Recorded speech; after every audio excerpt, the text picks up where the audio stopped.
Hi everyone, welcome to the Unsigned podcast. We are joined by AB Violet and Elba Rose. I was like, who am I clapping myself? Well, the thing is, you lot can't hear it. It is on there, I promise you. Welcome to the Unsigned podcast. Thank you very much for coming in. Oh no, thanks for having me. All the way from Brighton. Yeah. Travelling to come in. Travelling. It's not that bad. It's an hour and a half. It's probably just as far. An hour and a half, that's how long it takes me to get in. That's what I was going to say. It's probably just as far for us as it is for... Yeah, living in London's Essex. like, I just think a bit of a fallacy. Everyone's like, oh yeah, but you live in London. I'm like, it takes the exact same amount of time pretty for you much. to get here. No, it's mad, isn't it? You always been in Brighton? No, I'm Cambridgeshire originally. Right. Grew up in Cambridgeshire, went to Brighton for uni. Didn't really leave. So, yeah, no, I'm from a little place called The Fens. Right, okay. Yeah, up sort of Cambridgeshire way. Oh, fair enough. We, the first time you got in touch with Future Hits was to upload one of your tracks, which, was it, so did you approach Elba? It was you. I now remember, yeah. Click. Well, no, I met her in the corridor and I It was like, dark, to be fair. I was like, oh yeah. So professional. You leave the building and just throw us both in a I went dark to get my corridor. Right, for the record, I went to get a drink. I wasn't like leaving too, anyway. Yeah, I think I found you on a distribution website, which... Oh, right. Oh, yeah. Yeah. So I was going through music. You whispered that so little I couldn't even hear it. Well, I don't know if I'm allowed to say it. On Muso Soup distribution. No, okay, I don't know. So when I first found out I was having a radio show, I just went through and listened to loads of different artists on, do you know, the Blobbles section? Yeah, where you can like other people's. And pretty much my whole first show was just people I emailed and said, I really love your music. Can I play it on my first show? So the first show of Artist Pick is my style of music. And I was like, this girl. I think I used you as my cover art as well for I that think you show. did, yeah. Yeah. No. That was wicked, thank you. So that's a peek behind the curtain for me, because obviously I'm not a musician. I just do this. So I've never heard of what you've just talked about. So is that, so people upload their music to that and then you can go through and review it? Kind of. Yeah. You get offers for like features and... Yeah, you kind of like upload it to try and reach out to blogs and like content creators like yourselves and stuff. Right. And it's a bit, there's a few, there's like Musosoup, the Submit Hub. Musosoup was the first time I used it. It's a bit different. You sort of upload it and then they just send it to people like they think would match with your... Right. Yeah. It basically just... Oh, you're right there. Right. It basically does spam you with offers though, doesn't it? It's Yeah. like, you got added to this playlist, this person liked your song, and they can make you offers and you can decide whether you want to pay for coverage or get free coverage. Right, okay. Yeah.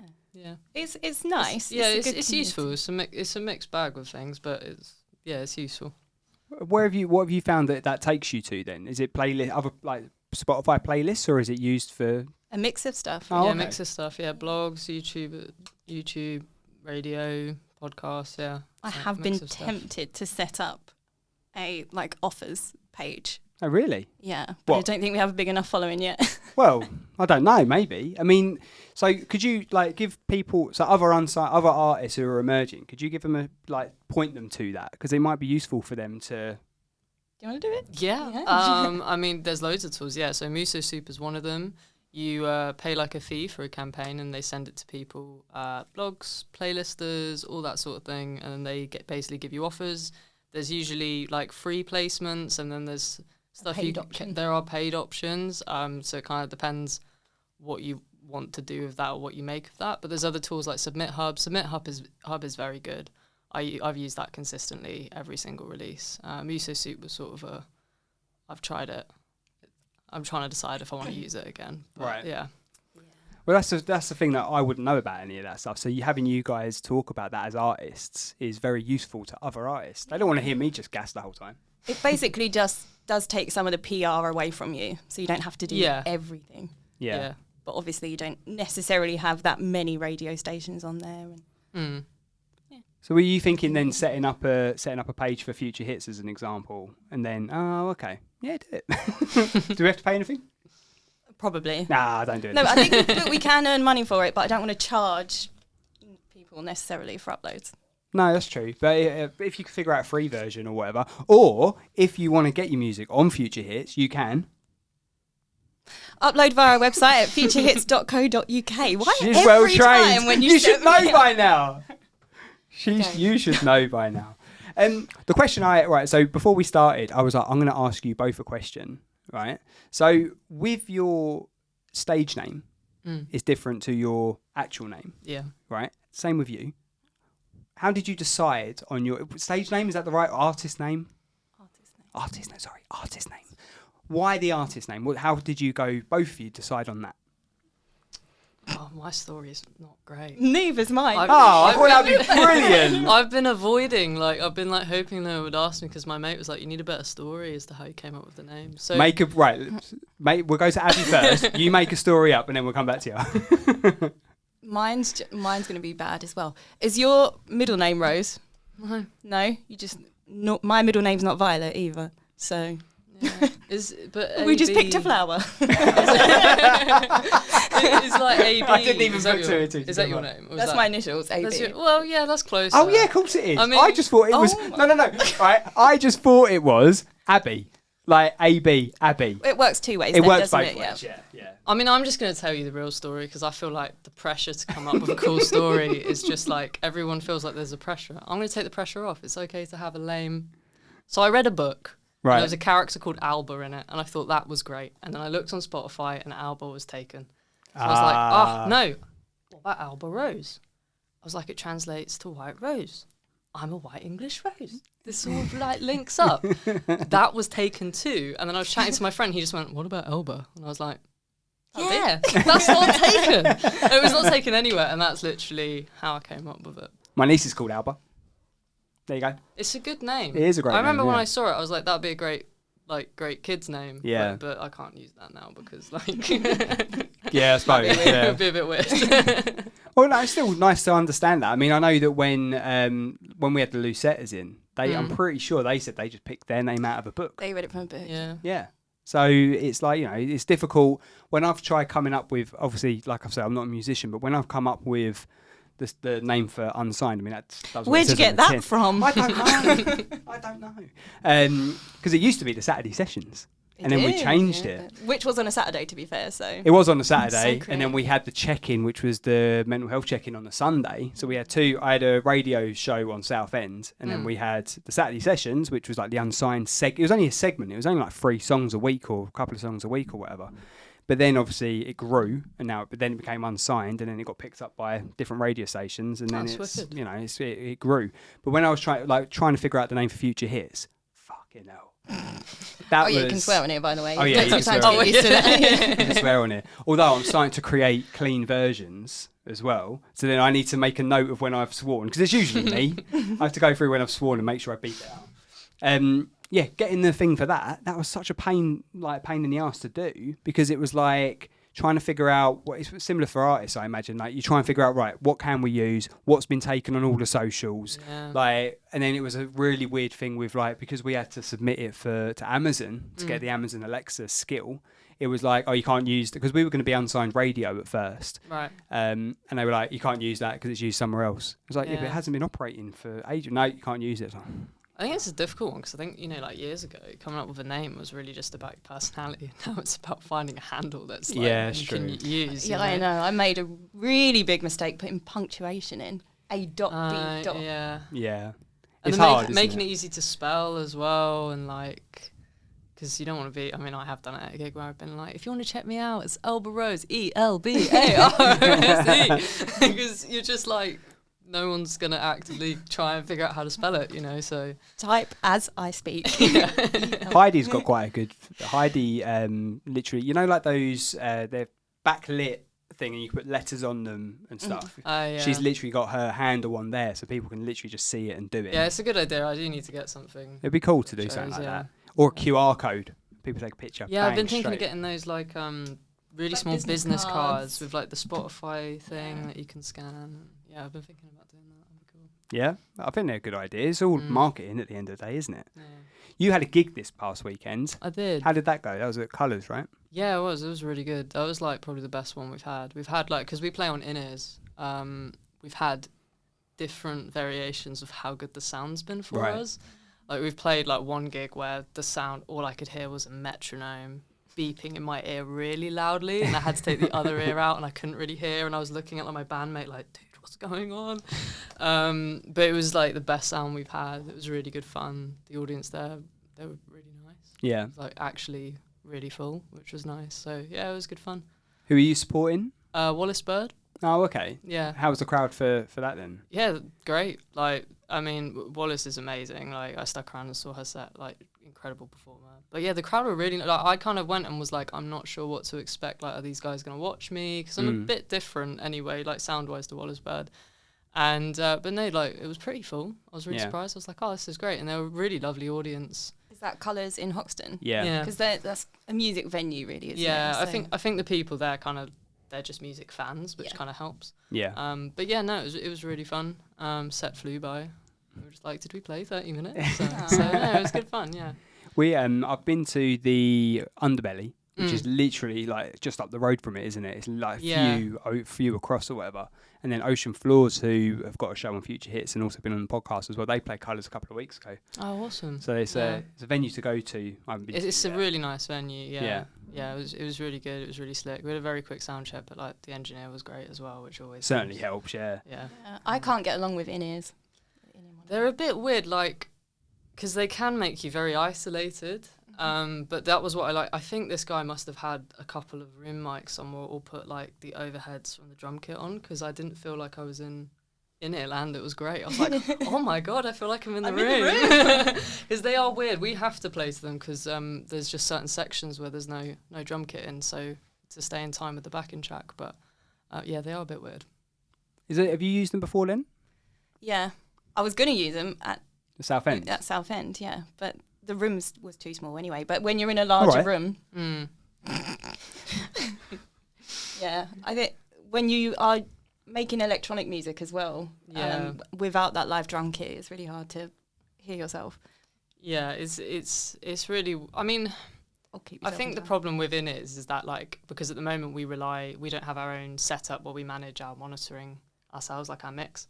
So you're relying on the engineer, and like we've had situations where we've been like, it doesn't happen a lot, but sometimes you have people who aren't as experienced with in-ears, and we've kind of fortunately had like 900 cables with us because my drummer's very prepared. Right.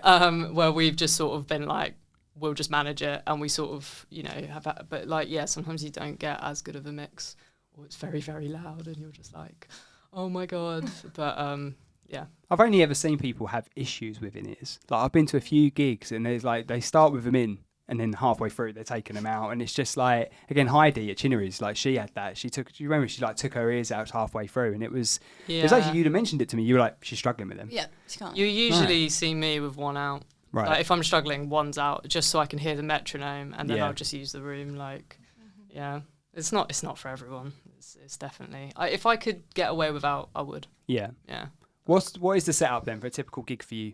So I just do vocals now, and then I've got a keys player who plays Moog and a Nord, and then my drummer just plays an SPD. So it's really simple. Like, we were debating having like a hybrid kit set up, so acoustic kit with electronics, but just gigging in and out of London's quite getting that on a train is not fun.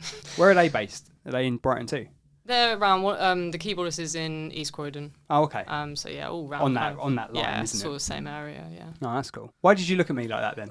I wondered if you knew what she was referencing whatsoever there. I know what a Korg was. Oh, what? A Korg? Oh, cool. Yeah, he's in Thor, isn't he? No, I know Kit. Okay. How rude. Right, we are going to do some quick fire questions for you. Cool. What's the best? Well, you might have already touched on this. What was the best gig you've had so far? It was the last There you gig. go. That was quick fire. A song that you actually, we'll do this one first. Melody first or lyrics first in the songwriting process? I don't know. definitely It's like lyrics. it's either or. I tend to free write a lot. So like if I'm feeling in a certain way, I'll free write on my phone and then I'll bank it and be like, cool, I'll look at it later. And then sometimes it maybe it is lyrics. I don't know. I feel like they're very symbiotic. Like in terms of, I tend to just sit with stuff and mumble a lot. Yeah. And then It's like the best way to explain songwriting. And that is a hard question because for a lot of people, the melody comes with the lyrics anyway. Yeah, because you're working around sort of the syllables and stuff. So then you sort of, it's a weird one.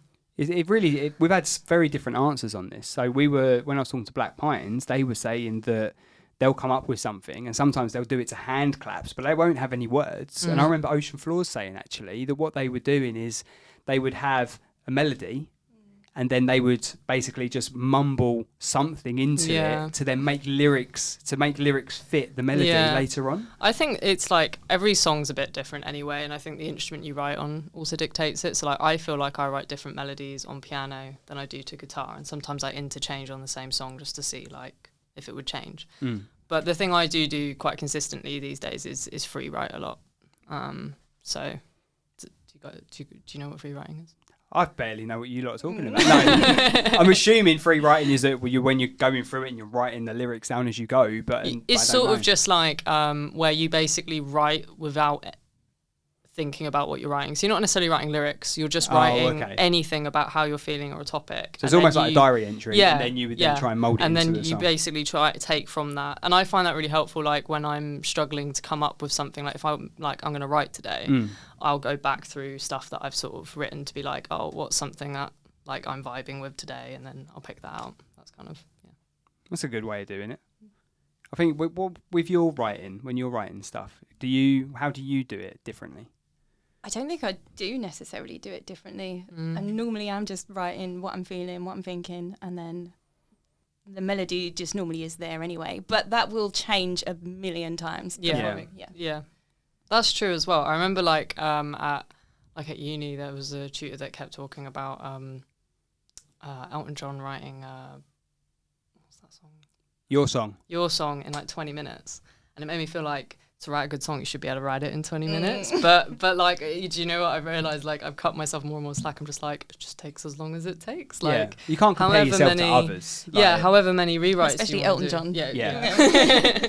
No, for sure. Like, but it's just like I remember. Yeah, he would be like, you should be writing a song a day, and like that's cool. But sometimes rewriting something like over I work really well for 2-3 hours, and then everything starts just getting worse, so I stop. I come back to it like either later that day or in like a week, and I find that's more beneficial to me. Yeah, I think that's it. Well, everyone's got their own ways of doing it, haven't they? I think when me and Lizzie were chatting last week, I think what fucking song was it? Beep. I can't remember what song it was. It was a Queen song, and he was in the bath. Freddie Mercury was in the bath, and then they wrote it in like 10 minutes. Went downstairs and recorded it and done it like that. But it's wherever the inspiration takes you. Sometimes it does happen like that. No, sometimes it does happen, just not every time. No, of course. Are you the first person that actually has studied music at uni? Yeah, I did. I ask that every single time. I was like, I'm not going to ask that because no one has. I think sometimes people don't want to say either. I've realised as well. I know. Like, was it like James Bay was like kind of actively told not to say to people that he went to BIM? Oh, really? Yeah. I think it's because I think he does talk about it, but like they don't.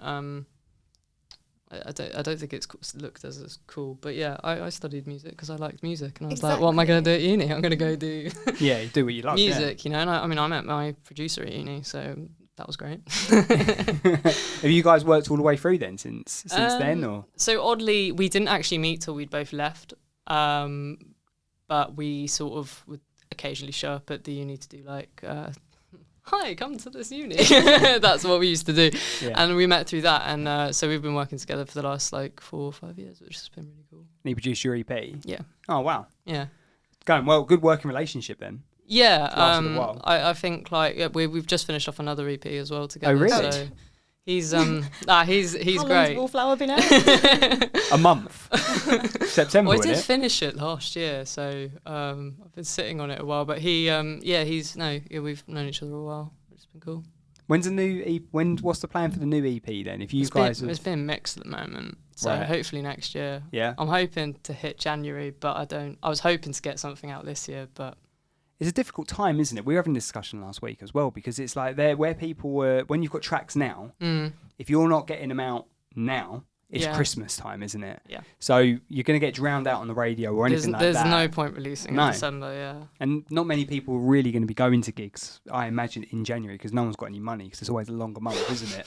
So it's like, it's probably best, like January is probably quite a good month to aim at. Yeah, I think that's what I'm going to do. I was hoping to have it mixed like a couple months ago, but it just hasn't. Always planned for additional months, I find. Nothing ever goes with the original timeline. But I'm really excited about it. So, how does it compare to your EP that's currently out? It's leaning a bit more hip hop. Really? A bit more heavily sort of, yeah. So like, I'd say it's like Dead End Diamond, like it's really heavily moving in that direction. I feel like Wallflower was a bit of like a transition EP for me, like from my old sound. Mm-hmm. So like Wildlife is kind of still in alt rock in a way, and then as you go along the EP, we're kind of firmly into. My producer was like, "It's going in a hip hop territory. That's it." And nice, like, cool. Excited for that. Yeah, so it should be fun. We played one of the tracks live actually. Oh really? Last week, the first gig, and it was really fun. There's some angry tracks on it, which are really fun to perform. It's so therapeutic. It's great. What is a song that you wish you wrote? Have I asked you this question before? Yeah, don't ask me again. Okay, sorry. God. Oh no. Your song by Elton John? That was mine and Charlotte's first dance. Aw. Yeah, I'm trying to think.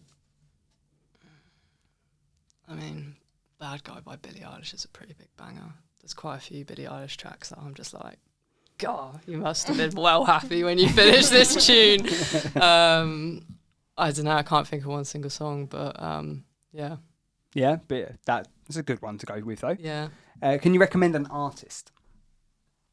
Like another emerging artist. I can recommend my producer. Recommend him if you want. He's called Ruiner, and his he always says he gets jokes about it, like because he does produce quite a few other artists, and then when it gets mentioned on like BBC Introducing or something, everyone's like, "Well, I hope they didn't ruin your music." And like, but he's called Ruiner, Ruiner, and his solo stuff's is wicked. Yeah, it's really really cool. So he's an artist in his own right as well. Yeah, he is. He doesn't push it as much. I think he kind of likes to keep it as sort of like. He doesn't like to stress too much about like social media and stuff. I think that's the main thing for him. But he's really, really good. It is a stressful world, isn't it? Social media, especially if you're an artist and you're trying to, because it isn't just about music these days, is it? It's about the whole brand. Yeah. Yeah, for sure. Yeah, social media. You just said that earlier, didn't I? Really? Yeah. Fair enough. What would be one thing that you change about the music industry? That. I was literally just thinking that. All right, I knew you two were going to gang up on me. Yeah, probably. I think it's just it's such a numbers game now, and I know that's a good thing in some ways, but it's such a numbers thing. You know, like any gig you play, it's just like how many people you're going to bring. It doesn't. It sometimes feels like it's not about music. And I feel like so many artists have said this, and I feel like sometimes people get annoyed at artists for saying this, but it is true. Like, I sometimes wish it wasn't quite so much of a numbers game. Like, yeah, it's useful, it keeps you driven, like, you know, and it keeps you trying to hit goals and stuff, but it does sometimes feel like it is more about everything else than just the music. Like, if I'm honest, I probably spent less time working on the EP than I have maybe creating content. Like for social media, which the marketing's part of it, and like it is part of the job and everything. But it's probably just that. Yeah, it does influence the music itself as well, though, because you have to think about how marketable that song is. Yeah, I saw something on TikTok where this person was like, it was a manager, I think, and she basically said, once you've posted what you're going to post on TikTok, get off TikTok, because you're going to start just accidentally writing like the music you're hearing on TikTok, right? And then no one's creating, like, you're not creating new stuff. Yeah. And like, TikTok's I mean, it's addictive. You lose hours on there. I've wasted a few hours on there, but I mean, like, it's useful. Like, some people have broken massively on it. I found TikTok really useful, but I think the thing is with TikTok, it's definitely like a consumer thing, isn't it? You just can scroll for hours, and I think with Instagram, people have said that that's more like your portfolio sort of thing. Like that is your everything that looks pretty and all that. But with Yeah. TikTok, you're just making content, silly videos and stuff, and that's all people seem to flip and look at. It's a weird one because I think Instagram's very like still, this is my life, it's perfect, kind of thing. And TikTok's very much about you being real, which is hard, like for some people. Like I always think I'm like, I mean, I feel like I'm doing okay, but I sometimes feel like my first impression isn't always like, you know, amazing. And you have to do that every day, like be your best, you know, try and bring something real across that's relatable to people. And I think it's very easy for people to go, oh yeah, you just need to be yourself. But like, then you overthink it. Like, am I being myself? yeah, I'm quite an anxious person, so usually like when Welcome I have to to the be club, myself, mate. it's just like be yourself. Okay, is this myself? You know, I don't know. Is myself It's just very awkward. Like, and you're by yourself doing it, and you know, it's a weird, very weird thing to do in some ways. No, I can understand that. Biggest inspiration? Oh, musically, Yeah. I'm a huge Springsteen fan, which I think people get surprised by because I don't sound anything like Springsteen. All of like the people I'm inspired by from a young age. So Springsteen. My dad is a lot older than most average dads. Like people's average dad's age that are my age. He's like in his 80s. So I got brought up on like the Everly Brothers and stuff. Right. So that was huge growing up. Like the Everly Brothers actually was bigger in my house than like the Beatles. Oh wow. And yeah, so I got brought up on a lot of like crooner music. Frank Sinatra, Dean Martin was played a lot. Yeah, it definitely comes across in your music. What was the first single you bought?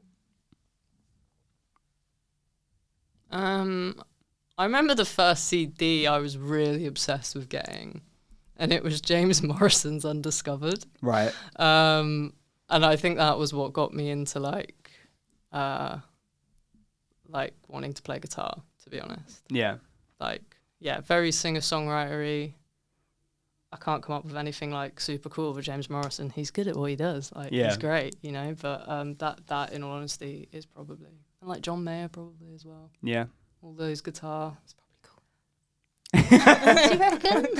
You're going to whisper. Can you get closer to that? That was probably cooler. But maybe a bit James generic Morrison's to say. James Morrison's got some good tunes. No? Yeah. He's not quite as sexy as John Mayer, though, is he? Nah, he's not. But like everyone can like play Everyone slow can be dancing in a sexy. burning room on guitar, you know. Like I think James Morrison was the first one where I was like, I want to write songs and play guitar, and that was kind of like. Yeah. Is that the first instrument you picked up then? No, I got forced into piano lessons for a few years when I was younger, but Right. I didn't. Quit because it wasn't cool. I don't think I didn't like piano. I think like I just didn't like classical piano. I think Right. that was what it was. You know, I was like 8 and I was just sat there like trying to play a grade 1 piece, and I was like, I hate this. This is boring. And we never moved on because I didn't get any better at it because I didn't practice because Yeah.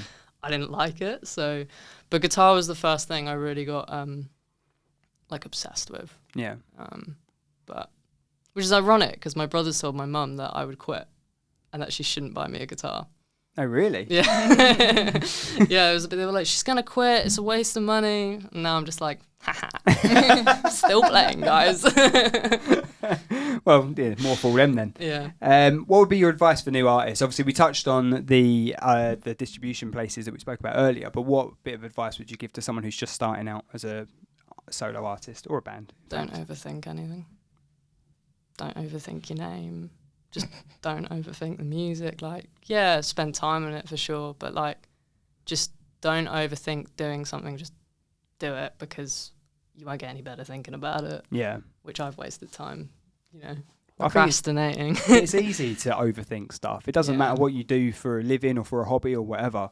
If you do, like overthinking is, we all do it. Yeah. We all do it. Doesn't matter if it's... Maybe a bit more if you're of an anxious disposition Yeah. as well. Yeah, exactly. Yeah, well, it's a byproduct of it, isn't it? Mm-hmm. I think it's like just put stuff in the diary and just do it and stick to it, you know, like that's what I find.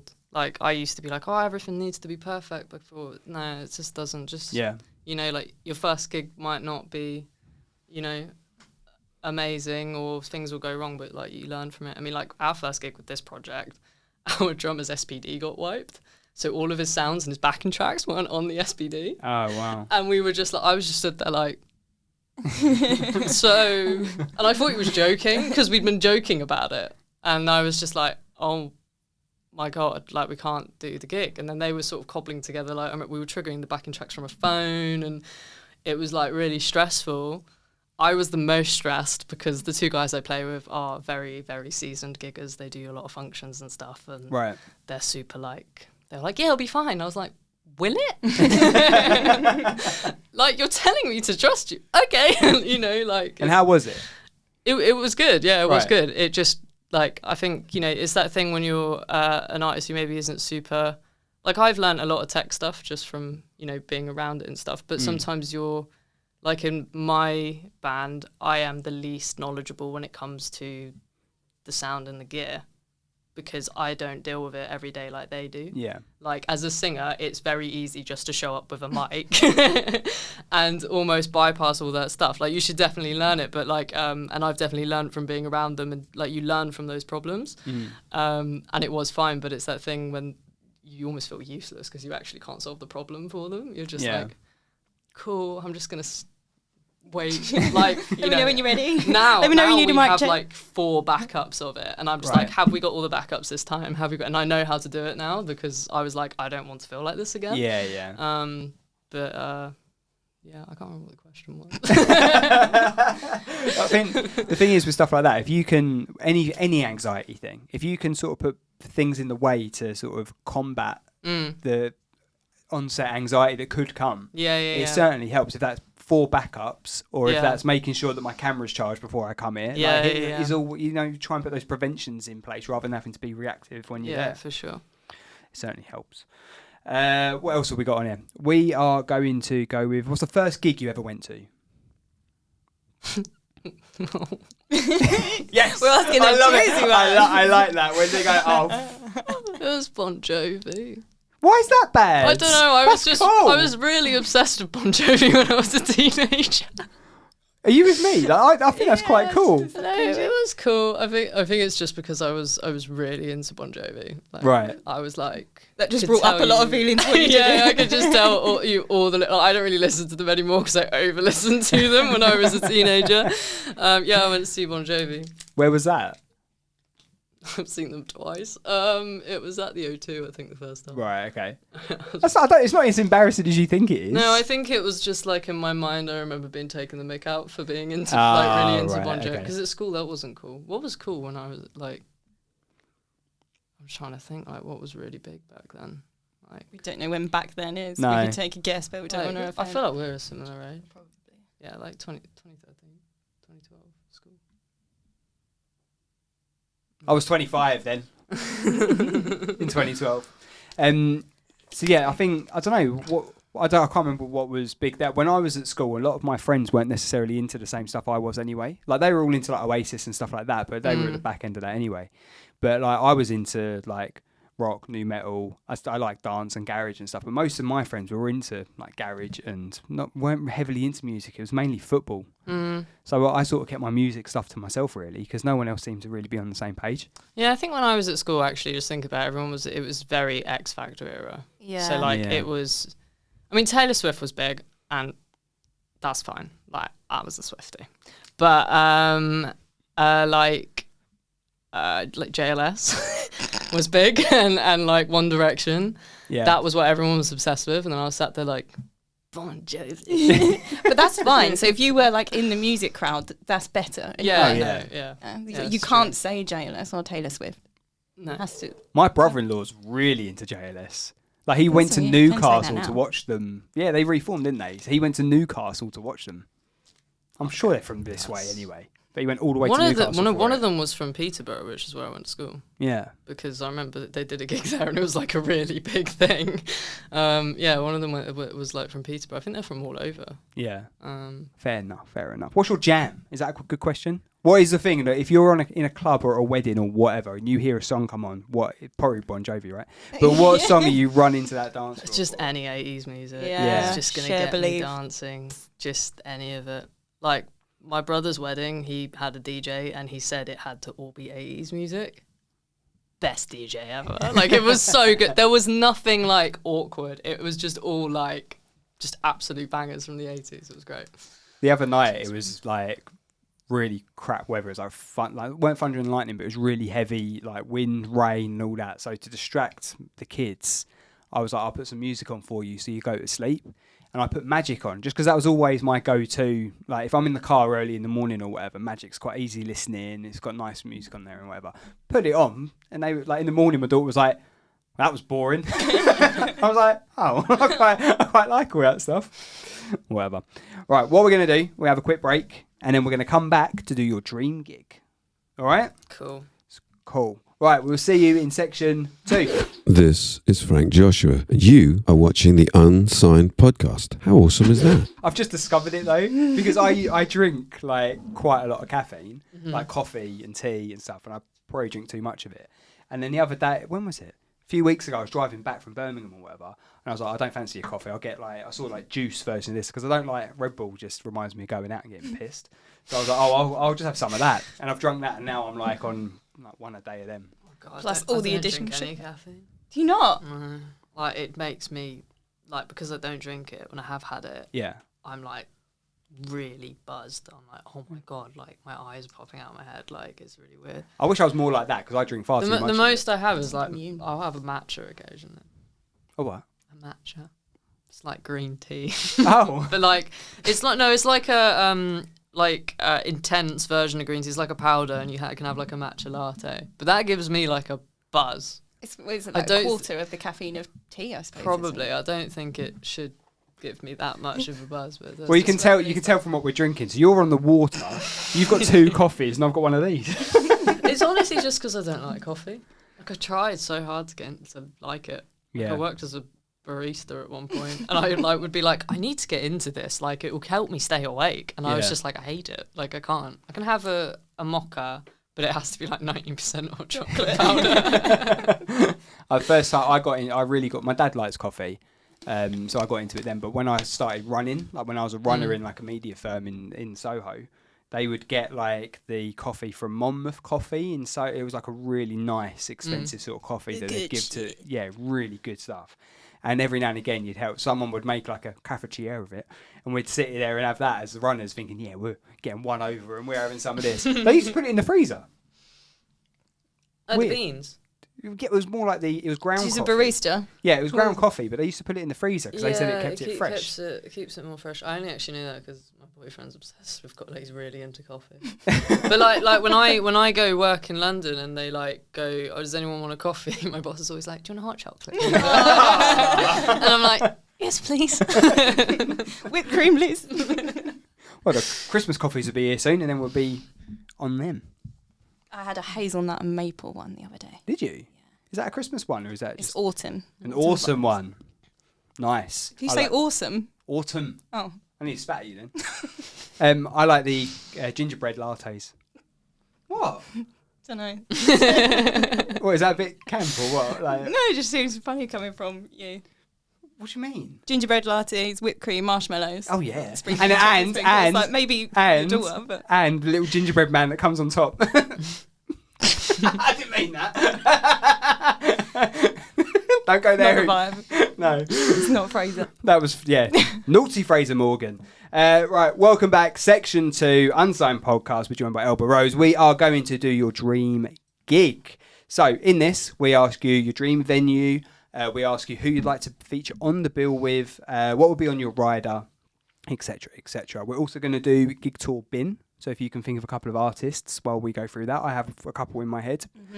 Mm-hmm. We would do that after. But first of all, at your dream gig, what would be your dream venue to do? Anywhere in the world. We used to have festivals as well, but everyone kept choosing Glastonbury. So we've just gone for venues. Oh, I totally didn't think about this in the break. I even teed you up at the beginning before we started filming. It's got to be like the O2 or Wembley. Or I always get confused. There's Wembley Arena and then there's Wembley. Right, everyone says this. I don't understand how they can get confused. One's a football stadium outside, and the other one's a box. I didn't know there was 2 until this year. I thought Wembley was just Wembley. And then someone was like, oh yeah, but is it near Wembley Arena or Wembley Stadium? And I was like, they're literally like a stone's throw from each other. They're really close. Well, maybe not a stone's throw, but they are really close together. But like the football stadium is quite synonymous. Like you can see what it is, right? So Wembley Arena is like a normal venue. It's like a box. Right. So which one are you thinking? That's no clearer, is I'm it? thinking the stadium. Yeah, Wembley Stadium has got no roof. Yeah. Where did you see Bon Jovi? What are you doing over there?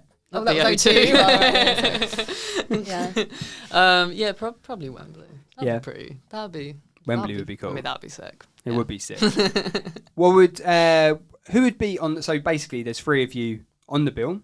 You've got you, 2 others. You need to put into order your headliner, your main support, and your opener. You can have anyone you want, dead or alive. And I think we're going to end up with Frank Sinatra, Bon Jovi, and Now, this is where I'm going to say artists that make sense to the type of music I play. It got to be like Banks and Halsey, but I don't know which way. I would support.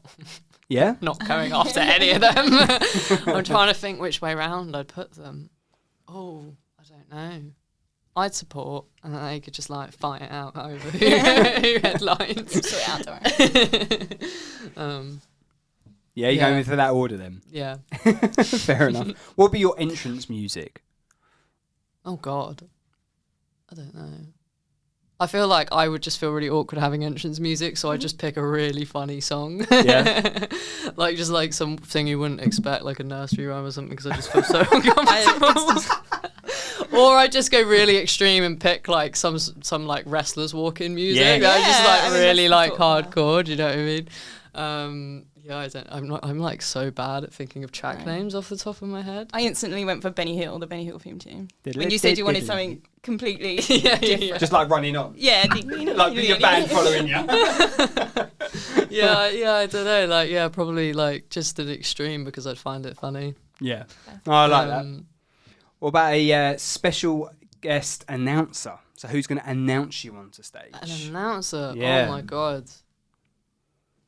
So yeah, we're totally in wrestling match territory. Yeah, it is a little bit. Well, then I'd have the Dwayne Johnson, right? You'd That have would The be cool. Rock. That would be really that cool. would be fun. I'd feel tiny, like he's so. Well, I think he's tall. Like he looks No, he is. tall. He But I mean, is, he's like, massive. Like yeah. anyway. He is massive. What would be your cover track? Do you do cover tracks? Like not in my set at the moment. No. Have you ever? Like before the Elba Rose project, yeah. Yeah. But Not as Elba. no, but it's just because we've had enough tracks in the set. Like we've been chatting about putting one in and stuff, as well.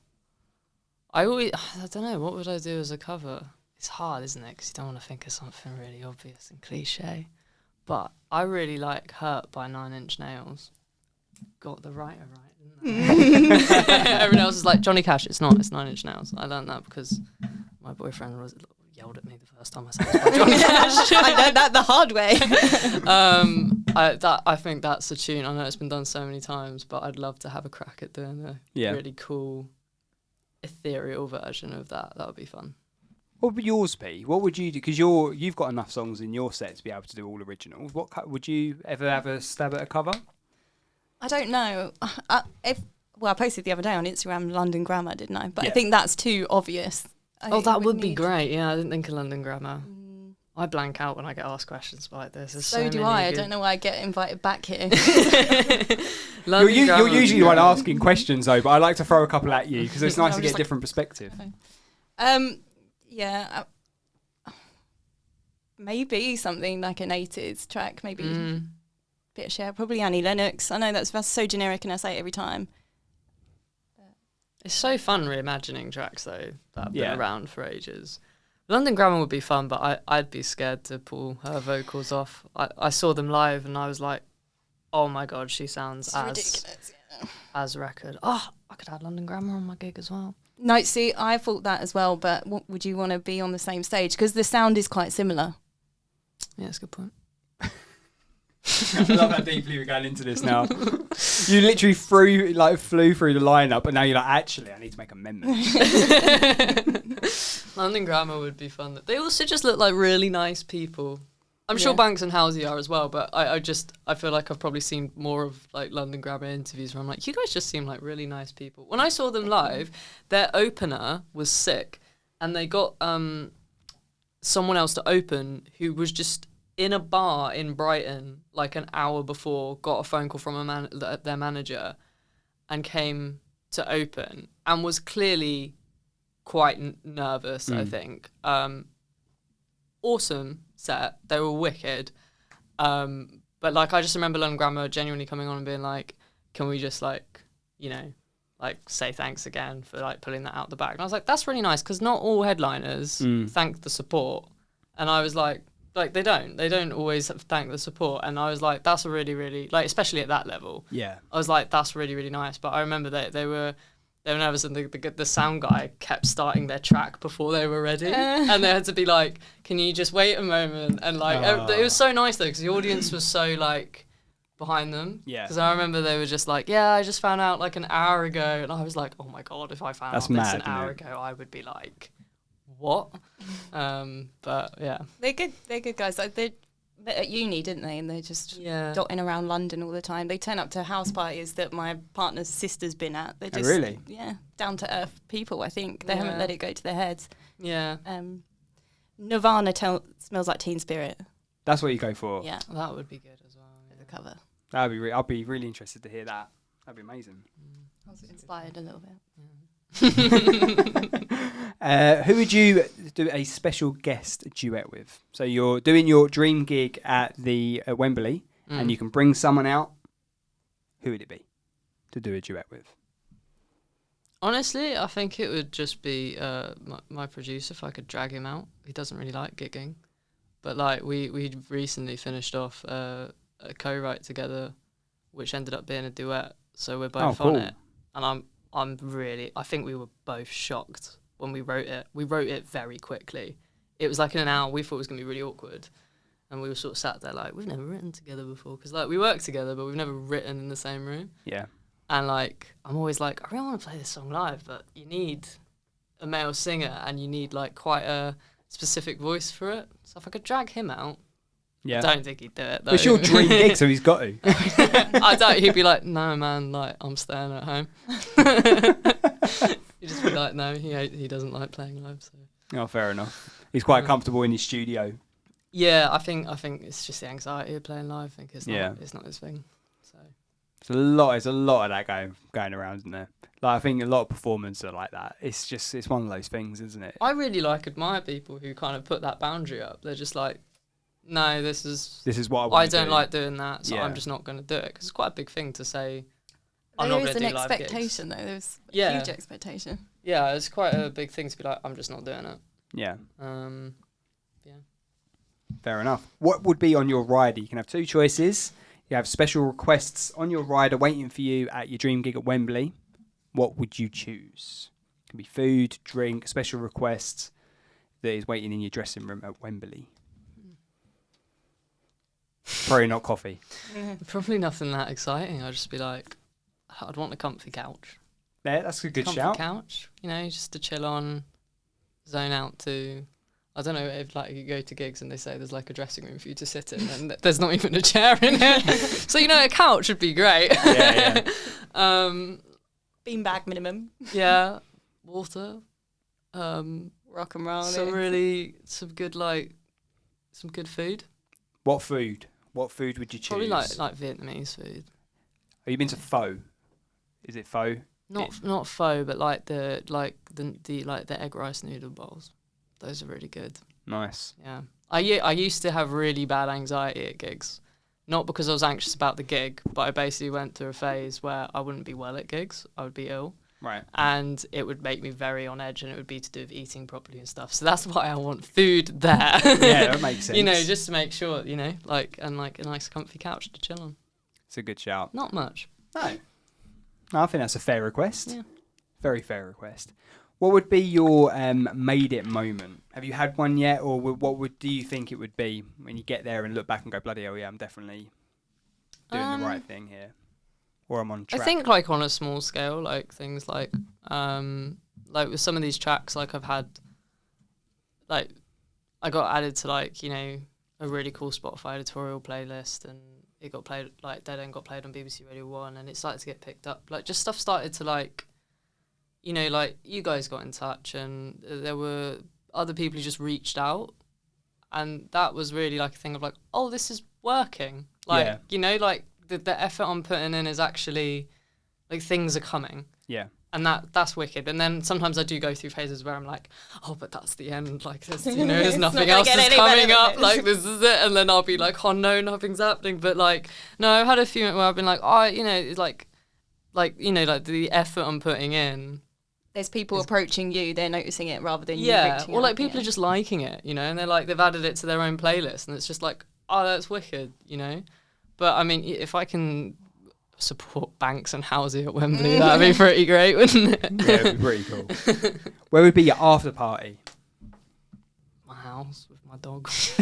Honestly, I just like, it's such a boring answer. I just get migraines after gigs a lot. Right. So if I'm being honest, I would go home. If I'm being cool, I would go to a cool party at the top of the Shard in London. But if I'm being honest, I'd probably be like, I'm off home now. Yeah.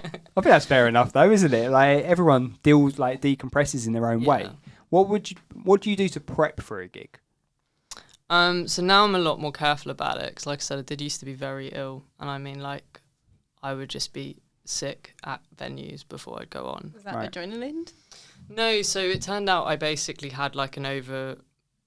so it's very boring, but it's an overactive acid reflux. Right. And then if I didn't eat properly and I was anxious, my stomach would flood with acid, and then I wouldn't be able to eat because I would be like, so like my stomach would be like churning, and then I'd be very unwell, and then I'd get a migraine. And I used to sit there and I remember people would be like, you're just nervous.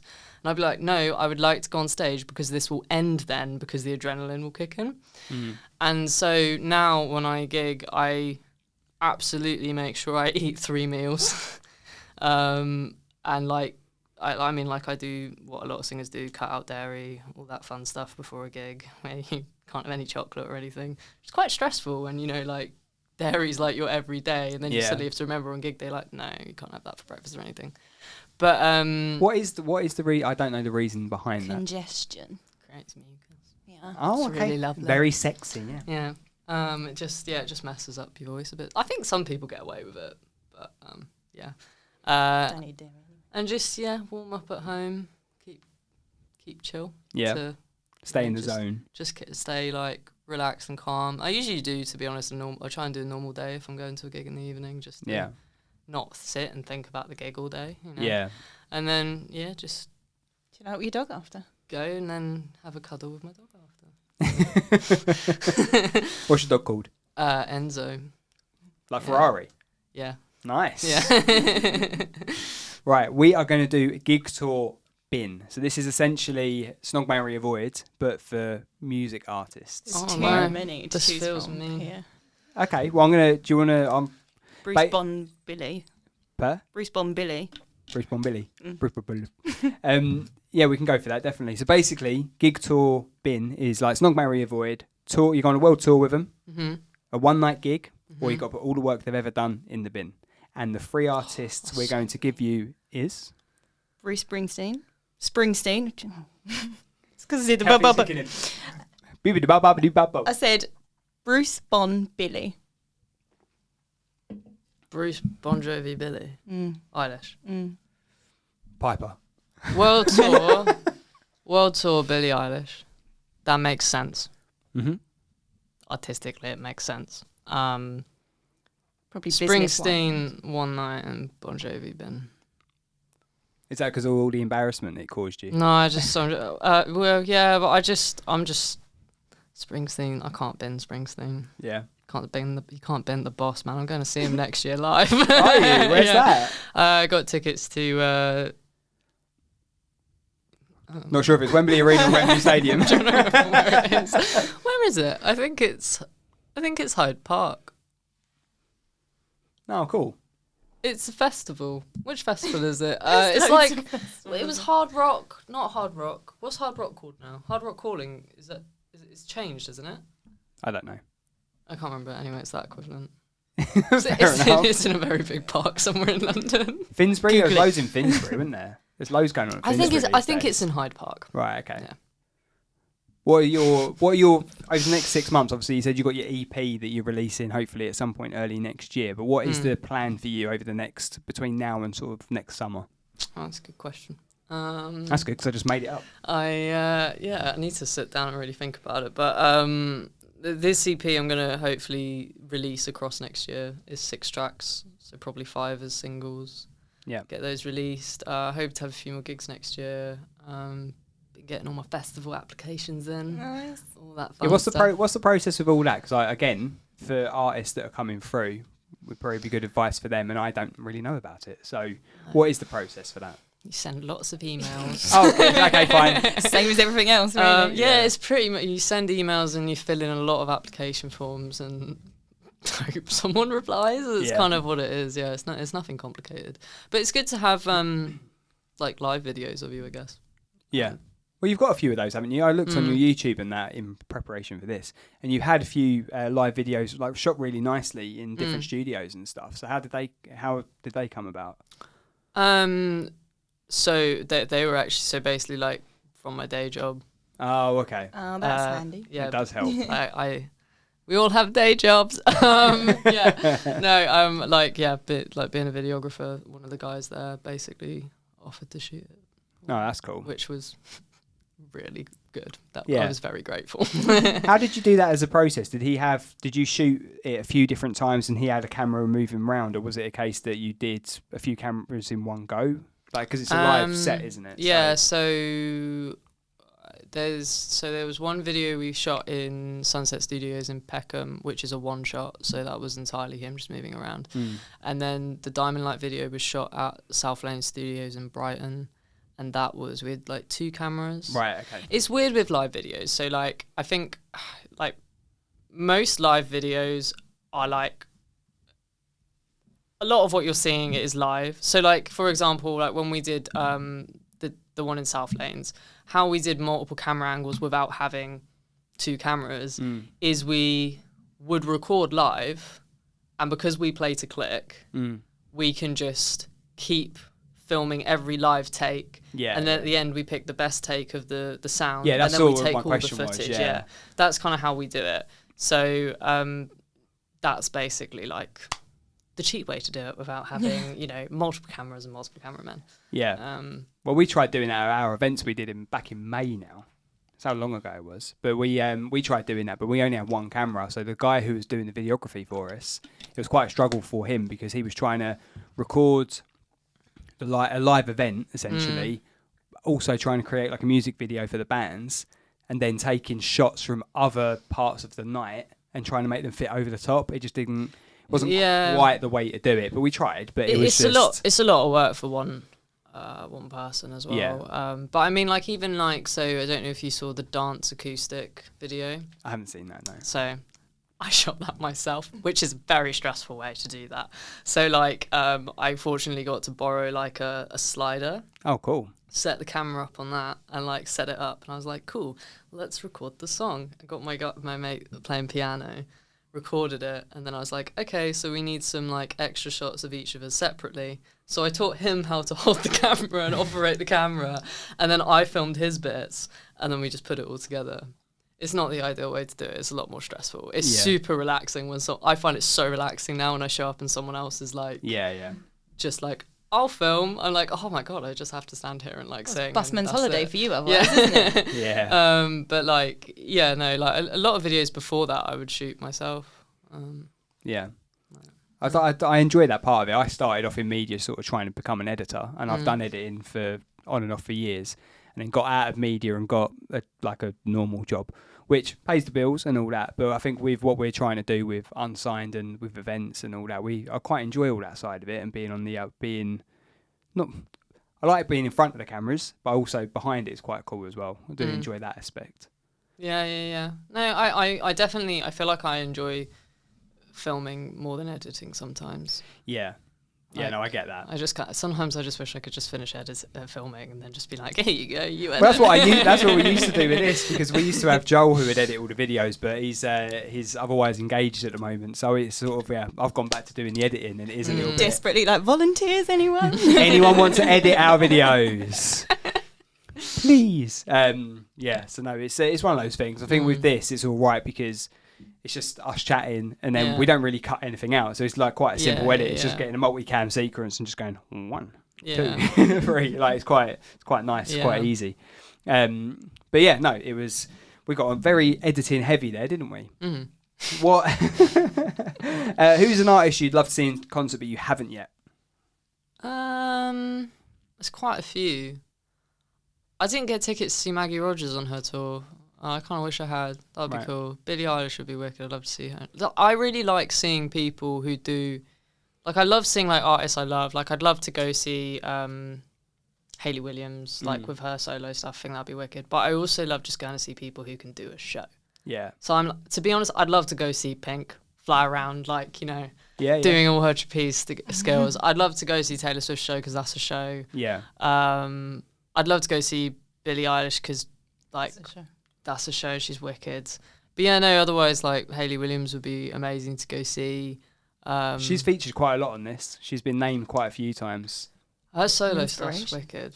Yeah, that was, to be fair, Hayley Williams was, like, a big inspo for, like, the Wallflower EP.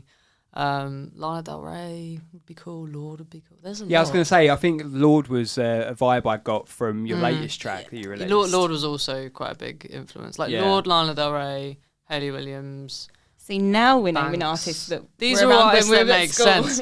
I gotta change all my all the music I listened to growing up, again. So it makes sense. Take 2. But like any of those, I saw Kylie Minogue live. Right, I'm gonna be honest. I don't really listen to Kylie Minogue on a daily. I know like 2 of her tracks, but she was playing at the O2. And my boyfriend was like, "Let's go see Kylie Minogue. It'll be fun." And it was fun. It was a show. It was a really different gig to anything I'd seen before. But it was, she was great. Yeah. The band was amazing. You know, like those shows, you could take the mick out of it. But like, especially when it's live, which a lot of these big artists, like I know there are some artists who do play to track, but you know, they do have amazing live bands. And it's wicked to just go and sit and like, I do struggle to just go with the gig though now. I don't know if you have this. So when I went to see London Grammar, I was so intrigued with what they're doing because London Grammar live is like, it's pretty like intense with how like they're doing stuff. Like I feel like, you know, there's the singer, there's the guitarist, and then there's the guy that's playing drums, but he also plays piano. He also plays like he does the trigger pads as well. And I was like, this dude's got the most stressful job, like. But they're amazing. But I spent the entire time just being like, "How you doing that? How you doing like that? analysing How everything." How are you doing that?" And like I was just sat there analysing it, and I was like, I haven't really like taken this in.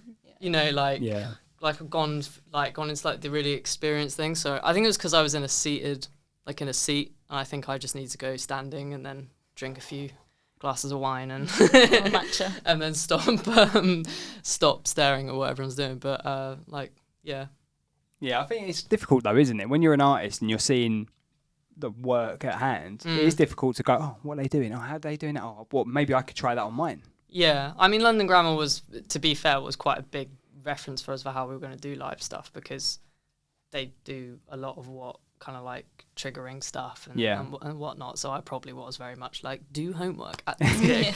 But like, you know, like any live music's always like an opportunity to just check out some wicked bands. Do you go to many gigs yourself, like not mainstream ones necessarily, but with emerging artists and stuff? Because Brighton's got a particularly good scene, isn't it? Yeah, it does, yeah. And I definitely have done. I'll be honest, I've been struggling to get back into the swing of going out really frequently since like lockdowns. Like, I do, but I need to go to more for sure. Yeah. I don't know. Has anyone else become like that? I've become very like. I feel like I've done the opposite, to be honest. I feel like since couldn't wait to get out. Have you just gone mad? I think because with the Unsigned stuff, like I've been doing like the Unsigned show for a little while, but it did start to like with the Saturday sessions and Unsigned. It did start like at the back end of lockdown and stuff. So when gigs started coming on, and I was getting invited to stuff by bands that have been played on the show or come on here or whatever, I've been to more gigs in the last 6 months than I have last 6 years, like 10 years. Yeah. So there's so much more going on out there that I'm aware of. It was always going on. I was just a hermit. So you know Rob had a cold from going to see Admissions at the Annex. Yeah. Me and James both got ill like 2 days later. Did you? Yeah. So I thanks, didn't. Rob. And you've got a better immune system. Yeah, we went to that. That was a Palps gig, wasn't it? Yeah. Yeah, no, that was... launch party. It was everyone. Yeah, loads of people were there. That was a very Southend heavy gig, but there were loads of great artists that were there. Palps would become on my playlist. They are good, very good. Upload music, Palps, for goodness sake. There was one more question on here that I forgot, and you fill for a minute because I want to find it. Hello. I don't like getting put on the spot. I got it. I found it. Well filled. If I've already done this, just stop me. An artist you should love, but you don't. She's thinking. I am thinking. I'm blanking, but I am thinking. Taylor Swift has been a vote on this. She's already said she liked Taylor Swift. I know. That's why I brought it up because I do like Taylor Swift, and I loved her growing up. But I feel awful because I feel like Taylor Swift really talks to the whole like not pulling people down thing. Do you know what I mean? Like she's always like talking about how like she's always like experienced like people just wanting her to go away and stuff. And I don't want Taylor Swift to go away. I saw this on TikTok the other day in regards to she was saying you said that I was in too many relationships or having too many dates, so I stopped doing that, and then I started to do this, and then you moaned about that, and then I was away for too long, and then you were like, oh, are you ever going to come back? So I come back, and it's like she can't win is basically what she was saying. Yeah. So I feel bad saying this, but just make you feel worse. As a person, we support you, but I do kind of get why that's brought up. There are like I do like some of her albums, and then there's some where I'm just like, I don't like Midnights is the new one. Like I think I had loads of mates going, oh, it's amazing, and I listened to it and I was like, it's good. But did you like her original stuff more anyway? Because it is quite different stylistic. Well, I mean, I loved 1984. I loved the last two albums. I thought they were really nice, and I kind of liked that she went like sort of folk, a little bit folk driven. Everyone, like I was speaking to someone who was like, no, she went back to her roots. I was like, it's not quite her roots. Like it's not country pop. Like, sometimes I feel like she's always reimagining herself, which is wicked. And then sometimes I'm just like, I don't know how to explain it. I do get why people say that. There are some albums where I'm like, I should love it. And I was listening to Midnights and I was like, I feel like I should love it. But I don't know if I quite do. I think a lot of people, though, when they're listening to albums, it doesn't matter what the artist does in their eyes. They're going to love that artist for who they are, just because they've always been. It's been a big part of their life. So if it's a case of if you like, we'll call out Arctic Monkeys as an example, right? All of their original stuff. That's a good one. I should like Arctic Monkeys. Can't get into them. Like genuinely. Oh, there you go. Genuinely can't. But what I was going to say is like a lot of people that.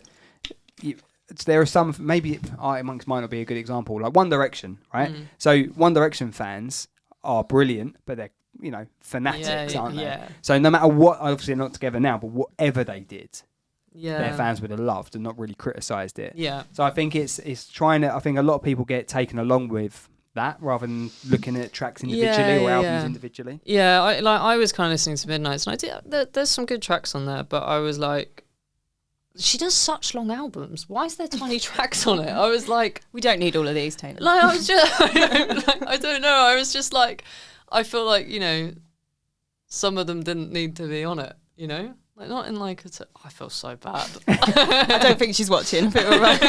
She might be. We're just pissed off Taylor Swift, Arctic can you Monkeys, imagine? One Direction. That's my career over. I'm sure you'll be fine. Right, we are going to start wrapping up. Could you just tell everyone on that camera where they can find you on the socials, Spotify, all that good stuff? Yeah, so I'm basically on all socials, but it's just Elba Rose Music on all of them. Nice and simple, wasn't it, that one? Abby, could you tell everyone where they can find your good self?